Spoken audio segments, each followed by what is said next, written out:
Salut tout le monde et bienvenue sur un nouveau débrief, un débrief de victoire. Décidément, on n'arrête plus de gagner des matchs, on n'arrête plus de prendre du plaisir cette année avec l'AS Monaco. Victoire 3-1 contre Reims. Pas un match si facile, malgré ce que pourrait laisser penser le score. Et du coup, buteur donc Ismaël Jacobs, son premier but en Ligue 1 avec l'AS Monaco, également Folarin Balogun sur son ancienne pelouse, et pour finir, l'inévitable Wissam Ben Yedder, Rome qui est dans le sombre, l'obscurité la plus totale, qui va Oui. m'accompagner, prêt à Salut tout le monde. prêcher l'obscurantisme. Ah, mais il fait chaud à Montpellier, donc volet fermé, Prêt à voilà, faire simplement. nous faire partager son idéologie LGBT, MNOP, QRST, UVW, U+. Non, je sais Non, pas. le Non, non, Marcel, ça non, va. peut-être. D'accord, très bien. Ouais, mais vous êtes pas du.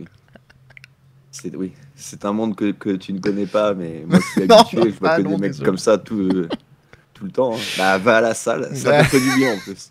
Non, au CrossFit, on préfère être torse nu qu'en Marcel. Ouais, ouais, ouais. Directement. C'est pas beaucoup mieux en fait. Ouais. Mais oui, c'est vrai que vous êtes L'été, beaucoup plus. c'est beaucoup mieux. On n'est pas en direct sur Twitch aujourd'hui. On a modifié nos mots de passe. Euh, Ah non, ouais. petite plaisanterie, mais c'est vrai que le compte Twitter, le compte Twitch de l'AS Monaco s'est fait hacker. C'était un petit moment pas marrant. Voilà. Donc nous on va faire ça un petit peu juste en privé de notre côté aujourd'hui, exceptionnellement. On essaiera de reprendre un petit peu les diffusions après la trêve et en essayant de faire aussi un club Mounegou pendant la trêve. Il y a un petit sujet qui reviendra. On en parlera quand même un petit peu on l'abordera, on fera une petite ébauche juste dans ce débrief parce qu'on parlera de ce joueur. Mais en tout cas, juste pour revenir du coup sur les paris, précédent débrief qu'on avait fait ensemble en Rome, tu avais dit Golovin derrière Balogun et Ben Yedder dans la compo. Bravo, c'est un pari C'est réussi. passé, ouais, bah, je suis content. C'est surtout que c'est ce que je voulais voir en fait. Oui. Donc je suis content de l'avoir vu. Et tu as vu. Et tu as été convaincu. Plutôt convaincu, oui, en tout cas par le duo d'attaque, c'est sûr. Golovin un peu moins, mais bon, ça ne remet pas en On, cause on en reparlera sa peut-être un, place. un petit peu plus tard. Et Oui, pour moi, c'était donc le carton jaune, la petite biscotte pour Denis Zakaria, suspendu donc contre Metz à la reprise avec Magassa. Donc attention, il ne faudra pas qu'il y ait un Maripane par exemple qui se pète avec le Chili pendant la trêve, parce que il n'y aura pas Zakaria, il n'y aura pas Magassa, il n'y aura peut-être pas Vanderson.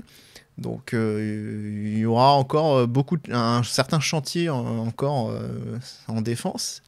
Attention, en tout cas le pari du coup est validé aussi. Donc bah écoute, pour cette nouvelle rubrique c'est un 100%. Voilà, on peut être fier de nous. Mais on va évidemment aborder cette rencontre avec le traditionnel désormais. J'aime pas. Je te laisse évidemment commencer. et bah moi, j'ai aimé les recrues et les recrues dans leur entièreté parce que je trouve que c'est le meilleur match depuis le début de saison de Philippe Keun, qui était quand même un petit peu le point faible de l'équipe sur ce début de saison. Là, hier, il a été bon, il a été même plutôt décisif et les trois autres recrues ont été très bons. Alors, c'est pas étonnant parce que eux, pour le coup, sont présents depuis le début de saison et sont plutôt réguliers, même si Balogun, évidemment, il y avait cette histoire de penalty face à Nice. Et étonnamment, même peut-être que le moins en vue de tous, bah, ça a été Zakaria hier, alors que pour moi, c'était le meilleur depuis le début de saison. Et puis même le coach, hein, qu'on peut considérer comme une recrue, mais qui a fait le bon choix en termes de compo, qui a fait le bon changement à la mi-temps, même si on y reviendra, l'entrée en jeu de Matsima n'a pas non plus été très convaincante, mais il fallait clairement faire sortir Magassa et ça a été fait vite. Et j'ai pas aimé, bah, c'est justement cet axe gauche de la défense centrale. Magassa en énorme difficulté pendant toute la première mi-temps, justement sorti. Et un Matsima qui peut-être a été moins mauvais que Magassa globalement. Je l'ai vu quand même réussir deux, trois choses, mais par contre, il y a ce penalty très bêtement concédé, où il n'y a absolument rien à dire, hein. La faute y est, mais la faute est surtout très bête. Donc il y avait 3-0, on ne s'est pas vraiment fait peur derrière, mais force est de constater que Ça peut ce relancer une poste-là équipe, ça peut hier la a remettre en été... selle. Ouais, et puis voilà, et puis du coup, ça a été clairement le gros point faible de l'équipe hier, l'axe gauche de la défense centrale. Bah, moi, mon j'ai aimé, c'est le parquage plein. Voilà. Plus de 1000 supporters présents au stade, donc bravo à tous ceux qui ont fait le déplacement, qui se sont vraiment rassemblés en nombre et qu'on a bien entendu en plus. Surtout, alors c'était très marrant parce que honnêtement, quand il y a eu le premier but, j'ai eu l'impression que c'était un but de l'équipe à domicile parce qu'on a vraiment entendu au début que les exclamations de joie. Après, il y a quelques sifflets qui ont pris le dessus, mais au début, voilà, on a vraiment eu l'explosion qu'on a entendue et c'était vraiment chouette. Il y avait une belle ambiance et voilà, un parquage vraiment fourni. Donc bravo à tous ceux qui étaient présents. Ça fait vraiment plaisir. C'était vraiment exceptionnel. J'ai pas aimé, par contre, c'est notre match en plus particulièrement, plus notre animation offensive. J'ai trouvé on a été très efficace, c'est vrai, mais je trouve qu'on a beaucoup manqué de maîtrise dans notre animation offensive, dans les mouvements vers l'avant. On a été bon sur les transitions, mais sur l'autre aspect du jeu que je préfère, à savoir un jeu un peu plus posé et un peu moins justement direct, je trouve qu'on a été beaucoup moins bon que sur d'autres matchs. On parlera aussi un petit peu évidemment de Reims, hein, quand on abordera aussi la physionomie de cette rencontre, qui a aussi une influence, une incidence, c'est certain. Mais c'est vrai que c'est peut-être pour moi le moins bon match à ce niveau-là qu'on a pu faire. Alors on en débattra justement, ce sera la partie de débat de cette émission. Est-ce que c'était le moins bon match de la saison de la part de Monaco?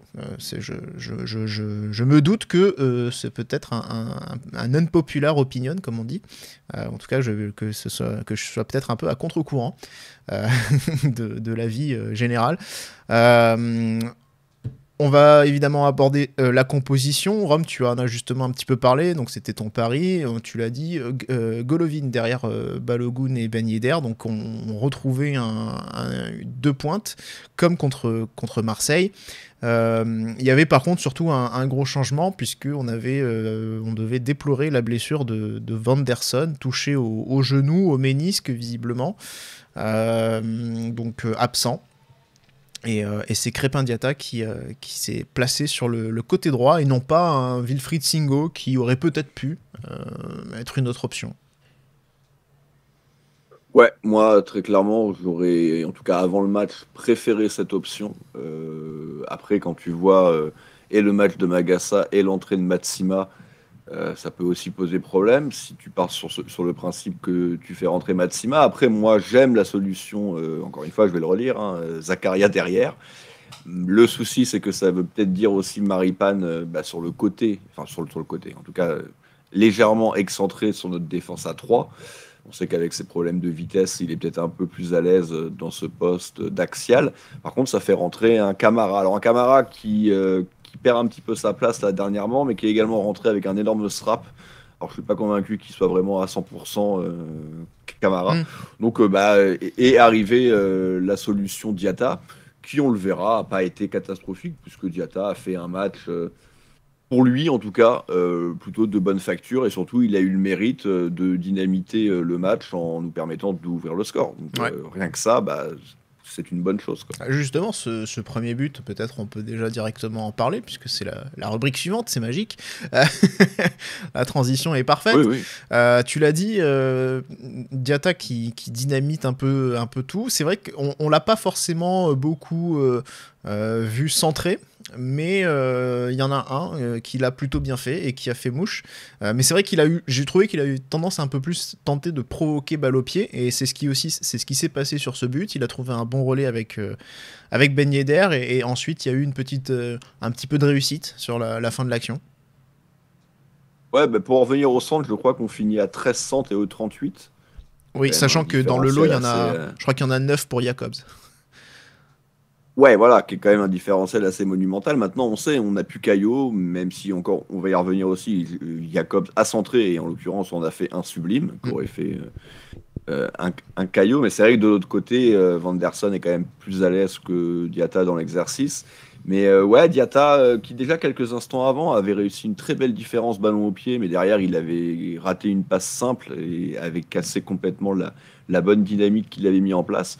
Là, ce coup-ci, son accélération est bonne, le relais avec Ben Yedder est une nouvelle fois juste. De toute façon, clairement, Ben Yedder, on va en reparler, mais et d'une justesse technique assez impressionnante quand même depuis le début de saison. On sent que physiquement il est bien et que du coup bah sa qualité naturelle technique suit et il lui remet bien derrière. Il y a un peu de réussite forcément. Le centre il est détourné, il est redétourné une deuxième fois et Jacobs qui est au second poteau qui fait le geste qu'il faut et qui marque pas dans le but vide mais presque puisque le gardien se retrouve complètement pris à contre-pied.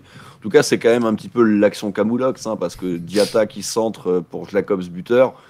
Autant l'année dernière, quand on avait eu Caillou pour Vanderson, ça nous avait peut-être rappelé un peu les heures de Mendy pour Sidibé ou inversement, mais c'était quand même des joueurs de tout autre standing.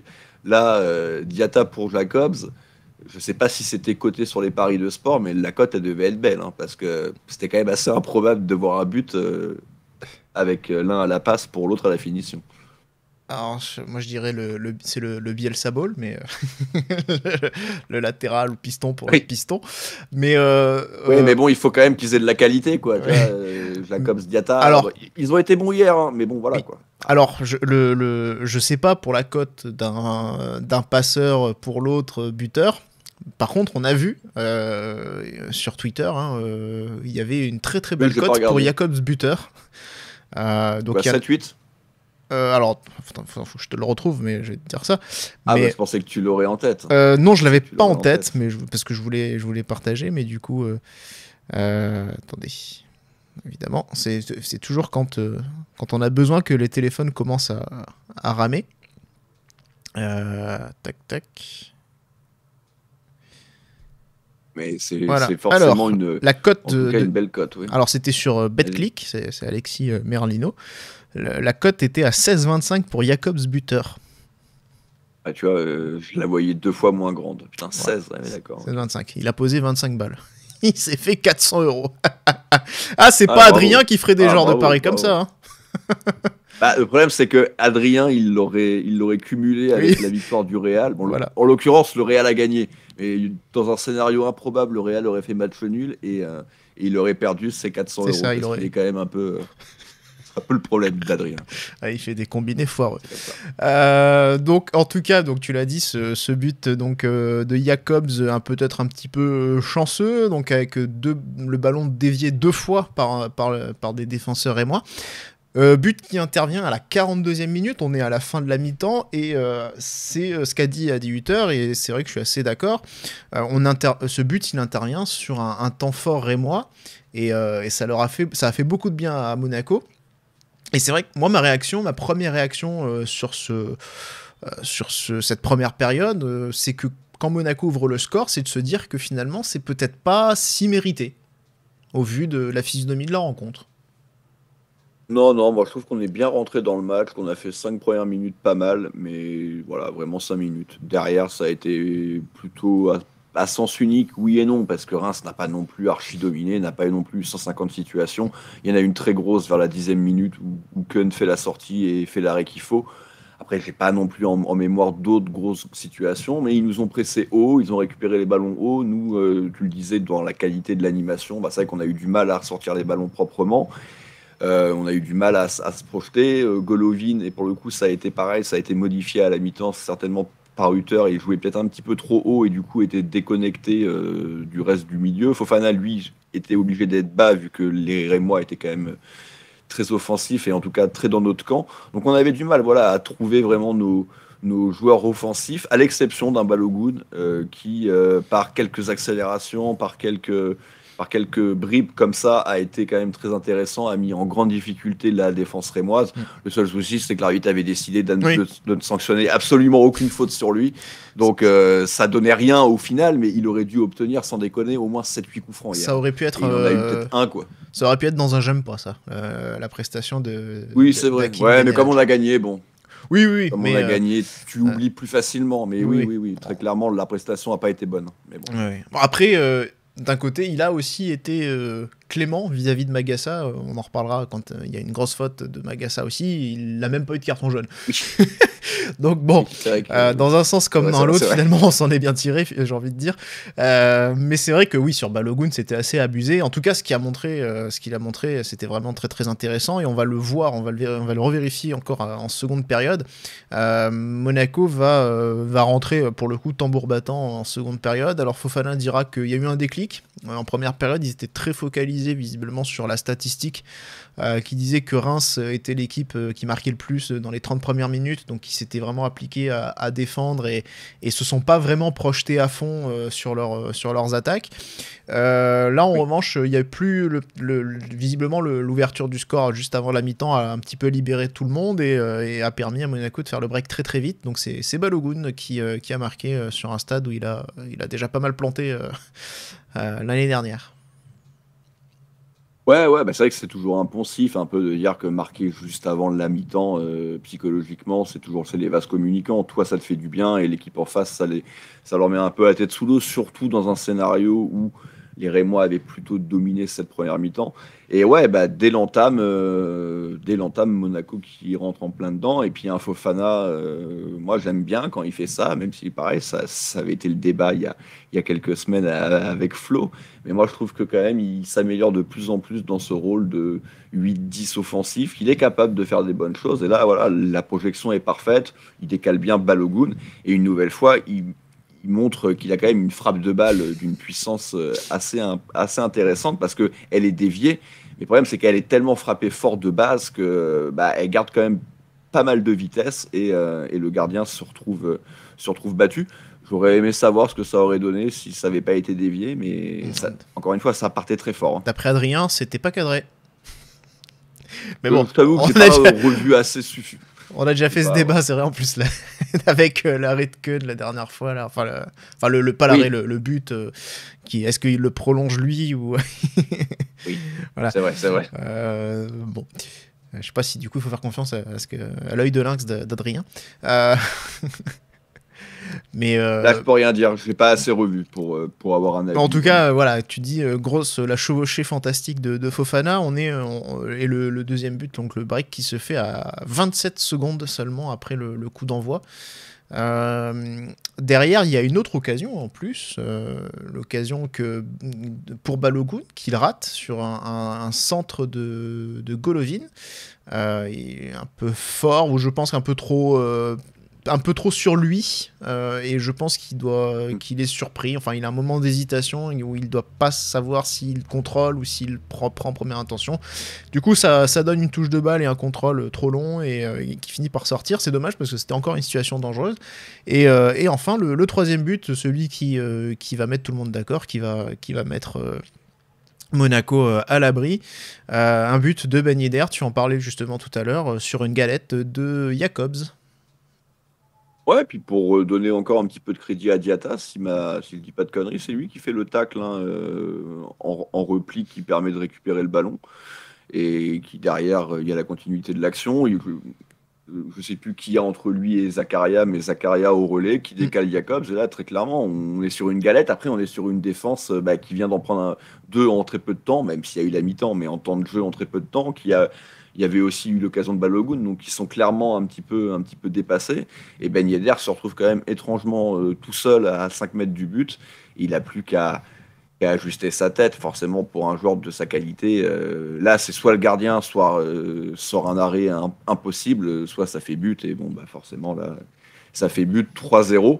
Et oui, en n'a rien de temps, tu te retrouves dans un match un petit peu galère où tu te dis, bon allez, si tu marques un but, ça risque de faire du bien. Et au final, t'en marques 3. C'est, comme dirait Cristiano, c'est comme le ketchup. Hein. Voilà, quand ça commence à tomber. Et oui, et à 3-0, tu sais que c'est fini, quoi. Même si tu as un peu peur dans ta défense, quand même, 3 buts, merde. Ça aurait été dur, quand même. 150e but en Ligue 1 de Ben Yedder. Oui, c'était la stat. Et 103e à Monaco. Voilà, il dépasse Lucien Kossou sans le dépasser. Et il se rapproche de Kossou pour la deuxième place à Monaco. Mais pourquoi tu dis sans le dépasser? Parce que c'est pour la petite subtilité, c'est-à-dire qu'au nombre de buts en Ligue 1, tout club confondu, Kossou était à 149. Donc du coup Ben Yedder le dépasse, et sur les buts à Monaco, toute compétition confondue, Ben Yedder est encore derrière Kossou. C'était pour ça que... oui, d'accord. Voilà. Oui, d'accord. Ah bah oui, il est encore à 12 derrière, du coup, parce que je crois que c'est 115 pour Kossou, donc oui. Mais vu le il rythme, le dépassera. Oui, je pense que... Oui. Oui.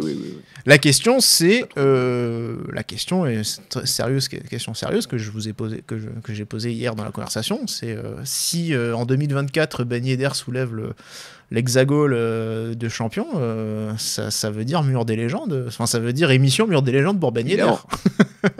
Évidemment. Évidemment. Voilà. Ah bah oui, mais là c'est évident.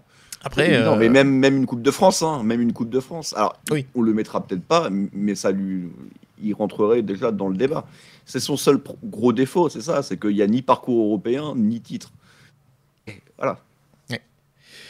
Ensuite, du coup, Monaco qui a fait le boulot, comme on dit, mais qui va quand même encaisser un but, donc pas de clean sheet à l'extérieur encore pour Philippe Keun. Un penalty, tu en as parlé, concédé par Matsima, donc faute assez grossière, je pense plus maladroite en réalité qu'autre chose. Mais voilà, manque de maîtrise sur l'intervention. Il aurait dû accompagner à la course plutôt que d'essayer de tacler. Enfin, je sais même pas s'il a vu arriver en fait l'attaquant rémois. Je sais même pas s'il l'a vu. Mais tente ce geste-là. Je pense qu'il l'a peut-être pas vu ou trop tard et il était déjà lancé dans son intervention, j'imagine. Voilà. Mais ce qui est sûr, c'est qu'il est maladroit, ça c'est sûr, mais tu le vois, il est encore jeune, donc il a peut-être progressé, mais grand gabarit comme ça, tu vois qu'il n'a pas trop conscience vraiment de la longueur de ses jambes ou je sais pas quoi, mais c'est quand même une faute débile, quoi. Et en plus, le pauvre Keun qui faisait un bon match et qui sera de nouveau décisif en toute fin de match pour nous empêcher le but du 3-2, qui était en toute fin de match, mais bon, qui nous empêche quand même de vivre 2-3 minutes un peu en apnée. Là, il prend, c'est un péno, alors après... il n'a pas l'air très à l'aise dans l'exercice. Ouais. Ça nous rappelle un peu le gardien qu'on a eu pendant 2 ans. Ouais. Mais bon, tu peux rarement quand même fustiger un gardien quand il prend un péno, quoi. Bon, voilà. Ouais. Mais c'est vrai que il y a du travail, je pense, sur les penalties parce qu'à force de rester trop longtemps sur les appuis, au final, il finit par jamais plonger. C'était déjà ce qu'on avait vu contre Nantes. Là, on revoit à nouveau un gardien qui reste complètement tanké sur sa ligne et qui n'intervient ou ne tente même pas d'intervenir. Alors, il part dans un premier temps dans la bonne direction avant de se raviser et partir du mauvais côté. Bon, voilà. Non, mais il n'a pas l'air à l'aise dans l'exercice, ça c'est une certitude. Clairement. Mais bon. Très clairement. Bon, voilà. Ensuite, donc 3-1, tu disais Keun qui fait un arrêt décisif à la toute fin, c'est sur Diacon à la 91e, donc il fait une jolie petite manchette pour enlever le ballon sur sa gauche et Monaco qui s'impose. La deuxième mi-temps, on va peut-être du coup la passer assez vite en réalité parce que ça permet de... Enfin, oui, on va l'aborder maintenant plutôt dans le débat et c'est vrai que c'était une mi-temps que j'ai pas beaucoup aimé où je trouvais qu'on perdait trop facilement le ballon et c'est ce qui me faisait poser la question entre la première et la deuxième, est-ce que finalement c'était pas le moins bon match de la saison de la part de Monaco? Moi, je me pose cette question-là au final parce que par moment, j'ai eu l'impression, notamment sur le côté l'aspect offensif, de revoir une équipe de Philippe Clément. Une équipe qui nous hante encore beaucoup. Les mots sont durs. Les mots sont durs. Les termes sont lâchés. Mais là, c'est dur. Je trouve qu'on a énormément fonctionné en transition, ce qui est vraiment la marque de fabrique aussi de Philippe Clément, dans le cas de ce qu'on avait avec Philippe Clément. Et ça ne veut pas dire que l'équipe du Hutter ne joue pas aussi de cette manière, en tout cas ne profite pas de ces phases de contre-attaque. Mais c'est vrai que jusqu'à présent, j'avais préféré les matchs alors soit plus maîtrisés, avec vraiment une possession, des échanges, des mouvements, des combinaisons, des petits jeux dans les intervalles, comme on avait vu contre Lens ou contre Strasbourg. J'avais aussi davantage préféré le match de Nantes, où on avait couru après le score, mais où je trouvais qu'il y avait un vrai allant offensif, avec vraiment beaucoup de choses. Là, j'étais beaucoup moins convaincu. hier soir. Par notre proposition, vraiment j'insiste sur l'aspect aussi offensif, parce que en revanche on a gagné en solidité défensive et c'était pas une équipe facile à maîtriser, Reims, très clairement, donc bravo à ce niveau là, mais sur l'aspect offensif, voilà, j'ai été plutôt déçu. Alors peut-être qu'il y a le match de Nice, Rome, à mettre en balance, où c'était un match aussi compliqué, où Nice laissait vraiment très très peu d'espace, où on avait semblé manquer d'idées aussi, mais là il y avait plus d'espace, vraiment, parce que c'était très ouvert, Reims vraiment ouvrait, et je trouvais que, hormis, bon, on a été efficace, encore une fois, on en a profité, mais je trouvais qu'il y avait mieux à faire dans la tenue du ballon, dans la construction du jeu, et je trouve que, enfin, en tout cas, j'ai pas trouvé mon compte à titre personnel hier. Alors moi, je trouve que la première mi-temps est pas bonne, c'est une certitude. Par contre, je trouve que la deuxième est quand même pas mal. Tu marques des buts, tu rates beaucoup d'occasions. On n'est pas spécialement revenu dessus, mais quand Ben Yedder prend pas sa chance en première attention sur un bijou de passe de Golovin, comme il est quand même Mm. assez souvent coutumier du fait, il rate encore une autre occasion qui est un peu plus compliquée. Donc je trouve quand même qu'on s'est mis en situation maintenant. Les matchs que tu as cités, moi, ce qui me vient tout de suite en tête, c'est que c'était des matchs sans Balogun. C'est que c'était des matchs avec Ben Yedder, avec 2-10 derrière. Le fait peut-être d'avoir Balogun, et on va y revenir, qui a été très bon, ça a été un des meilleurs hier. Mais bah, tu joues forcément différemment. Déjà, tu t'enlèves un autre vrai joueur de ballon qui était quand même Minamino. Oui, Minamino était, en tout cas au mois d'août, un vrai joueur de ballon. Est-ce que ça va durer? Ça, c'est un autre problème. Et bah, pour le remplacer par un attaquant, certes, qui a des qualités techniques, mais quand même avant tout un attaquant de profondeur. Et en tout cas, pas un attaquant qui va énormément participer au jeu. D'ailleurs, c'est pareil, j'avais vu les stats, mais Ben Yedder a touché beaucoup plus de ballons parce que Ben Yedder, lui, est en capacité de ça. Donc, quand tu jouais avec Ben Yedder plus Golovin plus Minamino, bah là, tu avais trois joueurs de ballon, trois joueurs capables de jouer court dans les petits espaces entre eux. Avec Balogun, forcément, ça, tu le fais un petit peu moins. Après, l'autre chose, c'est que Reims, c'est quand même une belle équipe. Je pense que c'est une meilleure équipe que Nantes. Alors que Lens, peut-être pas. C'est même une certitude, non. Mais Lens, bon, ils ont mis un petit peu de temps à se mettre en route et maintenant on le voit qu'ils sont lancés. Bah, on a retrouvé quand même le bon Lens des saisons précédentes. Donc à voir. Maintenant, est-ce que ça va être une chose qu'on va voir un peu plus souvent, le fait que mettre Balogun avec Ben Yedder ou pas d'ailleurs devant, ça donnera un petit peu plus de jeu comme ça. Ou est-ce que tout simplement c'était juste la prestation d'hier? Et encore une fois, moi je trouve vraiment que c'est vrai sur la première mi-temps. Après, il faut aussi pas oublier un autre élément. T'as Nick Anderson, t'as Nick Caillot. Donc ça fait quand même encore deux autres très bons joueurs de ballon. Oui. Même si Jacobs a été étonnamment très bon et espérons que ça dure le plus longtemps possible parce qu'on va en avoir besoin. Autant Diatta, bon, c'était certainement un one-shot et Vanderson va revenir. Mais on est sur des profils de joueurs plus directs. Et c'est des profils différents. Caillot, on le dit, on le répète, ça fait 3-4 ans que c'est une valeur sûre, que de temps en temps on est un peu déçu, mais depuis 3 ans, il est toujours dans nos 3-4 meilleurs joueurs. Forcément, tu le perds, bah, ça fait mal, quoi. Et donc, ça peut jouer aussi à la qualité globale du jeu. Et puis pareil, je l'ai dit moi dans mon j'ai aimé, même si j'ai adoré le match globalement de toutes nos recrues, on a un petit peu moins vu Zakaria, et peut-être que Zakaria, justement, lui aussi, dans ce liant, dans cette qualité de relance, dans cette qualité technique, on l'a moins vu hier, et certainement qu'en première mi-temps, bah, ça nous a un petit peu manqué. Et c'est aussi peut-être à cause de ça qu'on a eu un peu plus de mal à se relancer proprement. Lui, moins en vue, et Golovin trop haut. Et ça a été réglé en deuxième mi-temps quand même. Oui, Encore une fois, moi je parle vraiment, c'est la première, quoi. Puis Golovin, ouais, tu en parles. C'est peut-être, alors on parlera des flops, mais c'est peut-être celui qui, ouais, c'est la police. J'ai déjà fait la blague sur notre attaquant, je vais pas la refaire. C'est vrai que Golovin, c'est peut-être le joueur qui flirte aussi sur ce match avec les flops. Qui est assez, comme tu l'as dit, hein, tu parles de cette occasion et d'une louche dans la profondeur absolument magnifique pour Ben Yedder. Mais c'est vrai que voilà, il y a quelques gestes par-ci par-là un peu éparses qui sont des gestes de classe et des ouvertures de classe. Mais c'est vrai que sur la globalité du match, peut-être qu'il est aussi un peu en dessous, un peu décevant. Peut-être que du coup, il avait peut-être moins d'affinité. Déjà, il perd aussi un joueur qui était Caio quand il était en deuxième meneur de jeu, plus sur le côté gauche, donc il avait une affinité naturelle avec Caio Henrique. Oui. C'est vrai que là, il est vraiment tout seul derrière deux attaquants, donc il est amené à être un peu plus à droite, à gauche.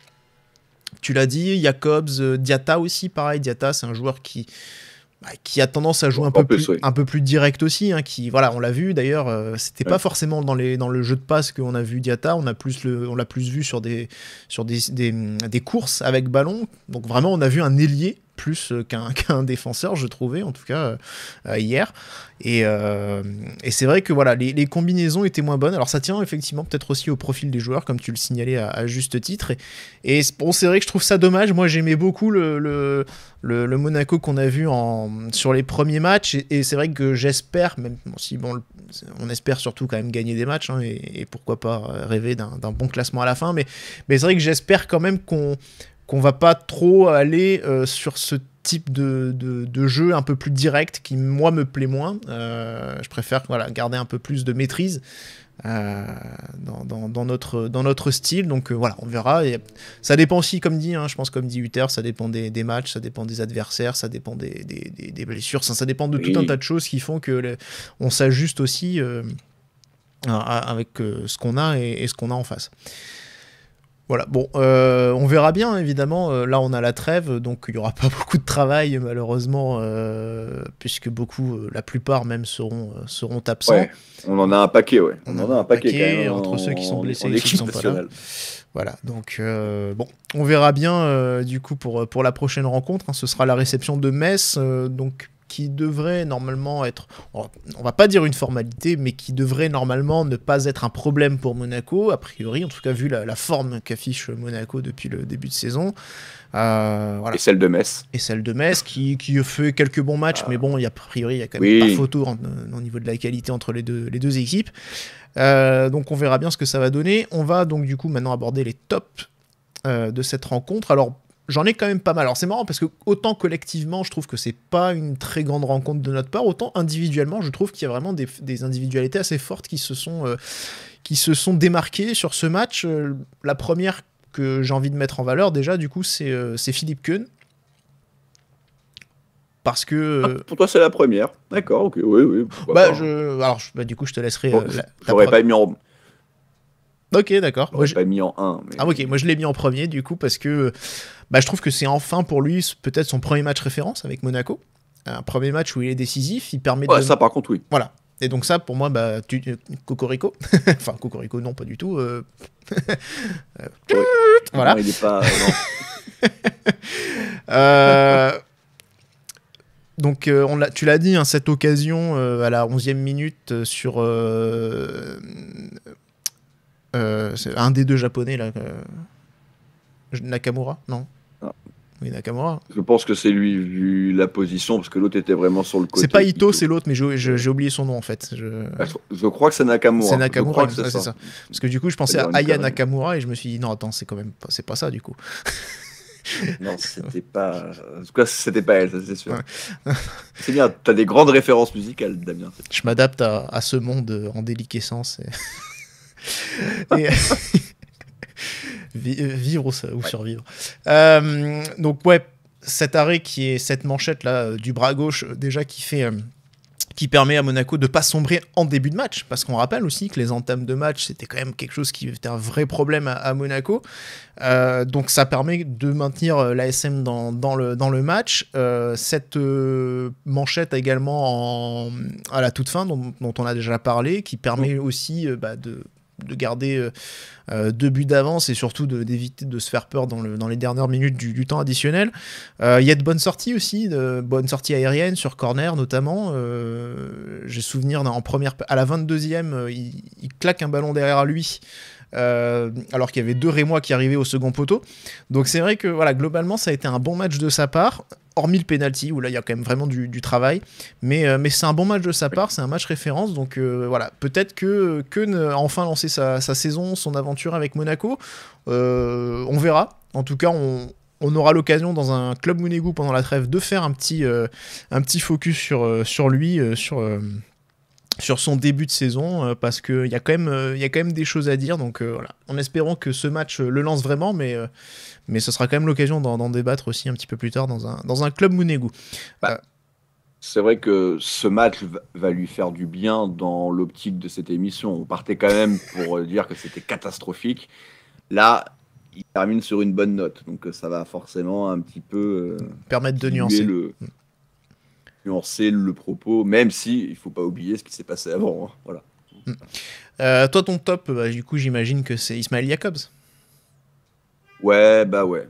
Ouais, mais moi déjà la semaine dernière, je l'avais dit, je l'avais trouvé plutôt intéressant. J'avais bien noté que j'avais eu la sensation, en tout cas, qu'il avait été très important dans le jeu aérien. Et tu avais bien confirmé avec les stats que ça avait été le cas. Et puis voilà, hier, il est buteur, il est passeur. Il est quand même, il a très peu joué depuis le début de saison. Il remplace encore une fois un de nos éléments clés. Et il le fait très bien. Alors ça va durer, j'espère, le plus longtemps possible. J'ai encore des doutes. Mais bon, s'il me fait encore 2 matchs à peu près de cet acabit-là, bah, je commencerai à me dire qu'en fait, bah, il va faire le job. Donc ouais, pour moi, Jacobs, hier... En plus, je trouve que défensivement, ça n'a pas été si mal que ça. Alors oui, il y a eu beaucoup de situations de notre côté gauche. Ito a quand même fait un vrai gros match. Mais je trouve surtout que le vrai problème, et j'en ai parlé et on va en parler de façon dans les flops, c'était surtout qu'il avait un défenseur central gauche de son côté qui était complètement aux fraises, que ça soit en première ou en seconde mi-temps. Donc ouais, voilà, j'ai plutôt envie de, moi, récompenser Jacobs en priorité pour la performance d'hier. Ouais. Dans les autres joueurs qu'on va récompenser, je pense qu'on peut rajouter Balogun, sans problème. Ouais, moi j'en ai 2 autres et il fait partie de ces deux-là parce que j'en parlais tout à l'heure, c'est un des seuls qui en première mi-temps a surnagé et a permis à l'équipe de se procurer des situations, des occasions, même si encore une fois il n'a pas été suffisamment récompensé. Et puis il est buteur, une nouvelle fois, voilà, ça fait donc 3 buts pour lui. Donc, il fait vraiment mal dans la profondeur, il y a un pressing absolument énorme aussi de sa part. Pendant le match, enfin voilà, il y va et il s'engage vraiment et ça fait vraiment plaisir.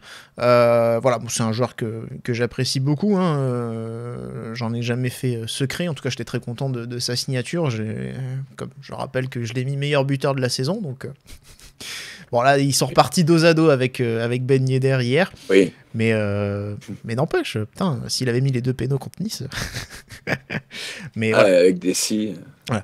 Allez, je lance un populaire opinion. Non, si Brel Mbolo n'était pas blessé, il serait sur le banc. Voilà, bim, allez, faites-en ce que vous voulez. C'est dur. Ah, je suis taquin. Non, moi, Mbolo, il me manque quand même. Il me manque quand même si Balogun est très fort. Mais j'oublie pas ce qu'il nous a fait l'année dernière. J'étais un peu taquin, mais c'est vrai que cela dit, j'imagine quand même bien l'année prochaine les deux associés ensemble. Hein, c'est pas tout à fait le même profil. Ah bah non, mais moi je l'imagine ensemble, mais bon courage pour les défenses adverses parce que là, ils vont prendre du kilo de viande dans la gueule. Hein, parce que Mbolo est un peu moins rapide, mais par contre il est encore plus physique. Oui, puis ça va peut-être manquer un peu de finesse technique. Hein. Ça manque pas mauvais, mais c'est quand même pas, c'est pas bagné d'air quoi.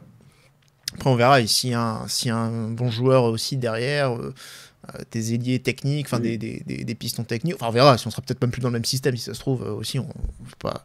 Mais je pense qu'en tout cas, l'association des deux peut être assez intéressante parce que finalement, c'est des joueurs qui n'ont pas vraiment les mêmes caractéristiques non plus. Donc je vois pas comment ça pourrait ne pas marcher. Tu avais un deuxième joueur que tu voulais mettre avec Balogun en top, c'était, laisse-moi deviner, ne serait-il pas défenseur axial droit, ivoirien, avec un numéro 99? Oui, bon, le numéro, bon, ça c'est dommage, hein, même si bon, c'est pas un truc où j'ai grande importance, mais 99, bon, bref, au foot américain, oui, mais au football, non. Ouais, bah, en fait. Et les noms sur les maillots de rugby, oui, c'est pour ou c'est contre? C'est contre. Mais je comprends pour les équipes nationales, pour le grand public. Mais c'est contre parce qu'au rugby, t'as pas de numéro. C'est la logique. Après, il y en avait pas en un foot, poste à un numéro, donc. Oui, c'est pas faux non plus, mais bon, ça fait tellement longtemps que ça a changé. Mais non, Singo, en fait, je trouve pas que son match soit. Enfin, si, son match est très bon, mais par contre, c'est surtout ses 20 dernières minutes. Il nous a fait 20 dernières minutes, et heureusement qu'il est là, hein, parce que clairement, là, tu voyais un mec qui avait envie, qui avait faim, la dimension physique quand même qu'a ce joueur. Alors, il se lance souvent avec beaucoup d'envie. J'ai peur qu'il blesse un mec ou qu'il prenne des rouges, mais globalement, c'est fait avec plutôt de la maîtrise. Mais ouais, les 20 dernières minutes, et du coup, tu restes un peu sur ça. Tu vois, c'est un peu comme quand tu regardes un film moyen, mais que la fin, par contre, est géniale. Et bah, tu te dis, en fait, c'était un bon film. Et inversement, d'ailleurs, un film génial avec une fin merdique, ça nique tout. Et bah, Singo, c'est un peu ça. Le film est correct sans plus, mais la fin est tellement bien que tu restes sur cette impression-là. Et moi, c'est pour ça que vraiment, à la fin du match, j'en faisais presque même mon top numéro un. Après, quand tu redescends un peu, quand tu analyses un peu Oui. plus, il mérite peut-être pas d'être top numéro un. Mais très clairement, je trouve que sur les derniers matchs, on l'avait un poil moins vu qu'en début de saison. Il avait été bon, mais on l'avait quand même moins vu. Et là, hier, c'est un animal, hein, physiquement, quand même, hein, Ouais. il est impressionnant. C'est- Et c'est pour ça aussi que j'aurais bien aimé le voir piston, parce que j'ai quand même un peu cette sensation que à ce poste-là, il faut qu'il y reste quand il y aura Vanderson, mais en l'absence de Vanderson, j'aimerais bien le voir à ce poste-là, parce que là, tu as quand même cette sensation qu'il est un peu bridé. Et j'aimerais bien le voir faire des grands déboulés là, sur son côté droit, voir ce que ça peut donner, quoi. C'est vrai que là, alors il y a deux choses. La dimension athlétique, la puissance physique, c'est quelque chose qui revient beaucoup aussi de la part des Ouais, adversaires.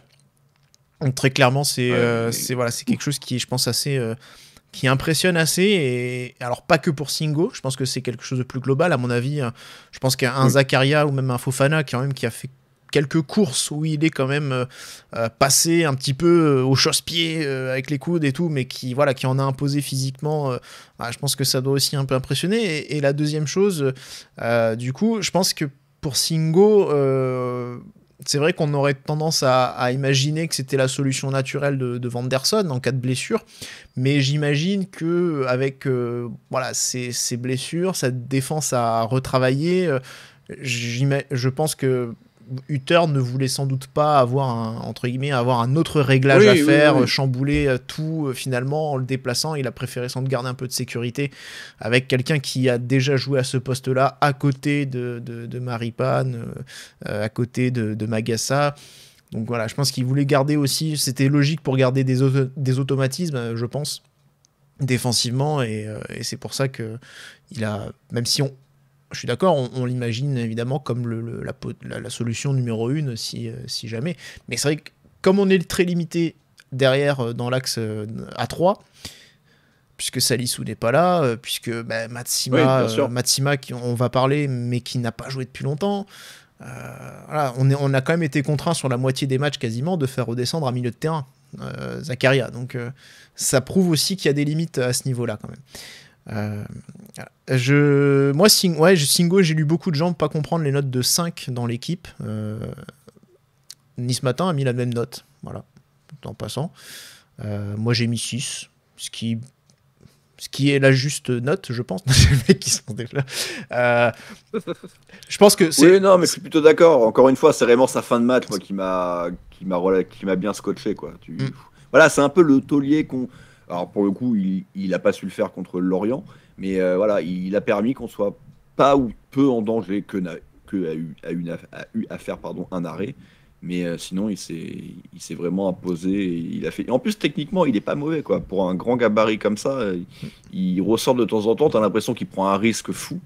Et en fait, vu qu'il est puissant, qu'il est rapide et qu'il est assez agile malgré son grand gabarit, bah, il arrive à s'en sortir, un peu comme Zakaria, quoi. Il se sort quand même de situations, et ça, c'est un truc pareil que j'avais pas revu. Si Tchouaméni quand même était capable de le faire, mais c'est Fabinho qui le faisait à la perfection. Et on le voyait plus trop dernièrement, et là, les deux, ils nous apportent ça quand même. Pour les tops, je vais juste terminer, je pense, avec Ben Yedder, qui était aussi Oui. logiquement récompensé d'un bon match altruiste, vraiment. Plusieurs bonnes passes. Il y a une fois où je pense qu'il aurait dû terminer, mais il préfère servir Balogun. Je pense qu'il aurait dû finir, mais bon, globalement, dans le jeu, il Ouais. a été vraiment bon. Donc bravo à lui. Et j'ai envie de mettre une bonne mention à. Maripane? Alors il y a Maripane, mais j'ai envie de souligner quand même Crépin Oui. Diatta, qui a Ah, un poste qui n'est pas le sien. a fait une prestation tout à fait sérieuse de toute façon, et encourageante. Sur le terrain, c'est un poste qui n'est pas le sien. Hein. Voilà, ça va aussi vite que ça. Son poste, c'est sur le banc. C'est son poste. Bon. Non, mais hier, il n'a pas été mauvais, c'est vrai. C'est vrai que voilà, hier, on est content du coup s'il fait un bon match. Les flops, on en a deux forcément qui ressortent. Le même poste, le changement à la mi-temps n'a rien changé. C'était ton j'aime pas. La prestation de Magassa, est-ce que tu veux un petit peu plus développer du coup sur le sujet? Non. Il a tout raté. Il n'a pas réussi grand-chose. Des passes suicides de relance très rapides dans le match qui nous mettent en difficulté. Il prend un carton au final. Il aurait pu être expulsé quand il cartonne. Il prend pas de carton? Non, il prend pas de carton. J'ai eu l'impression qu'il prenait un carton. Bon, je vérifie, j'ai eu l'impression. Mais bon, bref. Mais en tout cas, il aurait pu prendre un rouge. Zakaria Matsima. Assassinat. Oui. Non, alors c'est une mauvaise impression que j'ai eue parce que j'ai eu aussi la sensation qu'il l'avait sorti parce qu'il avait pris un jaune et que du coup il voulait pas prendre de risques. Mais non, on prend tous nos jaunes en toute fin de rencontre et c'est Zakaria, Matsima et Diatta. Donc il n'a pas pris de jaune. Mais en fait, son tacle était tellement rugueux que j'ai eu l'impression qu'il en avait quand même pris un sur cette action-là.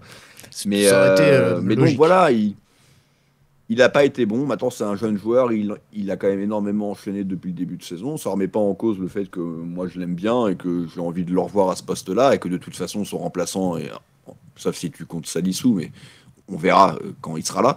À l'heure actuelle, il est meilleur que Matsima, mais par contre, il devait sortir. Et ça a été fait et j'étais content aussi parce que voilà, de temps en temps, tu vois des joueurs qui sont nuls à chier et qui ne sont pas sortis. Là, il n'a pas fait de détails, il l'a fait sortir. Bon, manque de peau, son remplaçant n'a pas été meilleur, mais en tout cas, il fallait qu'il sorte. Oui, surtout qu'il enchaînait une deuxième prestation pas très convaincante. Le match d'avant contre Marseille, c'était aussi un des moins bons sur le terrain. Oui. Donc c'est vrai que ça baisse un petit peu, l'enchaînement peut-être. Voilà, c'est pas forcément évident pour un jeune joueur quand on arrive comme ça sans jamais jouer en pro et qu'on est propulsé titulaire à tous les matchs. Forcément, c'est pas simple aussi. Donc il sera suspendu contre Metz, donc ça va lui laisser 3 bonnes semaines pour... il sera avec les espoirs. Donc il a été sélectionné par Thierry Henry avec les espoirs, à la place de Matsima justement, qui a fait les frais, qui ne joue pas. Donc voilà, c'est logique. Thierry Henry avait dit qu'il fallait jouer. Donc du coup, là, il va aller voir un peu les espoirs. Je pense que ça peut lui être que bénéfique de voir un peu le haut niveau avec des jeunes de son âge. Et puis ça va lui laisser quand même 3 bonnes semaines avec Metz où il pourra pas être là pour se remettre un peu, récupérer un petit peu, souffler un petit peu bien sûr de cet enchaînement de début de saison. Matsima, du coup pareil, on a déjà parlé de son penalty. Le problème c'est que sur le reste, au niveau des duels, il a quasiment rien gagné quoi. Donc c'était pas bon du tout. La circonstance atténuante que je lui trouve, c'est qu'il n'a pas joué depuis Strasbourg, donc c'était le 20 août, ça fait beaucoup. Si on accepte la trêve où il était justement avec les espoirs, il avait joué les 2 matchs, mais c'est vrai que sinon, avec Monaco, il n'a pas joué depuis le match contre Strasbourg, donc ça faisait quand même un bon mois, plus d'1 mois, même 1 mois et demi, qu'il n'était pas rentré sur le terrain, donc ça fait beaucoup en termes à la fois d'automatisme avec ses coéquipiers, mais en même temps de rythme de compétition. Voilà, il faut forcément, c'était pas l'idéal, surtout rentrer dans une rencontre où il y avait beaucoup de rythme en plus, où c'était très ouvert, où Reims quand même se projetait énormément. Voilà, c'était pas forcément un cadeau non plus, mais il a pas du tout convaincu sur cette rencontre quoi. C'est très très compliqué. Bon. Voilà, du coup, ce qu'on pouvait dire sur ce match. Monaco qui récupère à ce moment-là la place de leader, parce que là, il y a eu des matchs, mais de toute façon, il y a Brest. On est premier quoi qu'il arrive. Hein. Attention, parce que Brest, si Brest gagne 9-0... Ah ouais. Oui, d'accord. Voilà. J'aime bien tu vois, il serait capable de faire un tweet Hold my beer. Et Brest est mené 1-0 sur sa pelouse par Toulouse. Il reste une demi-heure. Fort bien. Lyon mène 3-2. Ah. Et Lorient a réduit le score là il y a quelques minutes. Et Montpellier mène 3-2 aussi. Il y a des buts cet après-midi. Ouais. C'est rare, parce que les matchs de 15h, c'est pas... En tous les cas, Monaco est leader. A priori, bon, Brest ne va pas forcément marquer plus de 9 buts pour repasser devant la différence de buts. Monaco devance devance Nice d'un point. Paris, on verra quand ils vont jouer. Donc voilà, on repart en trêve de la meilleure des manières possibles, donc avec le fauteuil de leader, et mine de rien, c'est la 8e journée de passé, donc il en reste 26. Il en reste que 26. C'est bon signe. Faut pas qu'il y ait trop de blessures en plus. Quoi. Voilà. C'est ça. On va s'arrêter à Caillot, quoi. Et puis il faut que Salissou arrive, surtout. Et surtout, petite sur le programme qui arrive, on a Metz. Alors il y a Lille qui sera pas forcément simple, mais il y a Le Havre. C'est pas forcément des gros matchs qui attendent Monaco après le retour de trêve, hormis Lille. Donc voilà, je pense qu'il y a moyen de... Il faudrait idéalement, je pense, prendre au moins 9 points sur 12. Ce serait pas mal. Et on serait bien, je pense. On serait bien. On termine, Rome, du coup, avec le petit pari pour la trêve, pour la prochaine rencontre. Donc ce sera le 22, le dimanche 22 octobre, réception de Metz. Est-ce que tu as un petit pari pour ce match-là ? Ouais, je vais rester un peu sur le thème de la semaine dernière, que je revois Ben Yedder Balogun devant, mais là je mise l'un buteur sur une passe de l'autre. Alors, l'un ou l'autre. Parce que pour l'instant, ça n'a pas été le cas. Balogun a failli être passeur décisif pour Ben Yedder contre Marseille. Ben Yedder a failli être passeur décisif pour Balogun hier. Donc là, face à Metz, buteur sur passe de l'autre. Et voilà, comme ça m'ouvre quand même 2 possibilités. Et puis ça sera peut-être dans les 2 sens, et là, ça sera parfait. Et puis moi, mon pari, ça va être une nouvelle titularisation de Crépin Diatta. Voilà. Ah, parce que Vanderson, tu crois que... Ouais. Ça sera juste. Ouais. Ce sera juste, je pense. Bon. On verra bien en tout cas. Tiens, d'ailleurs, ça me fait penser que Ben Seguir a rejoué avec le groupe Elite. Il a joué 45 minutes hier contre les Rangers. Donc voilà, petite opposition, un petit match amical pour lui redonner un petit peu de rythme aussi. Et sans le faire risquer de rentrer 15 minutes contre Reims, etc.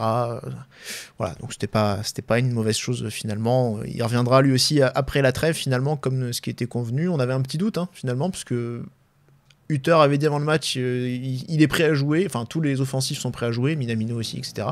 Mais comme il n'était pas dans le groupe, on s'est dit tiens bon, voilà, finalement il était prêt à jouer, oui, mais on a fait une reprise en douceur. Oui, pour lui. Et puis il savait dans quel schéma de jeu il allait jouer. Il avait et Minamino et Akliouche, les deux sont rentrés d'ailleurs. Ouais. Donc c'était pas non plus utile à mort d'avoir Ben Seguir en plus de retour de longs mois de blessure. Oui, c'était une meilleure chose que de le mettre avec les jeunes. Tout à fait. Eh ben écoute, merci Rome de m'avoir accompagné sur cette émission. Merci à tous de nous avoir suivis. On se donne rendez-vous pendant la trêve pour un petit club Mounegou. On va affiner évidemment le programme d'ici là, mais on va quand même essayer de faire un petit focus sur Philippe Keun, et en priorité surtout. Et puis évidemment, on vous donnera rendez-vous après la reprise pour le débrief contre Metz. Donc merci à tous et Daguet Mounegou. Ciao ciao.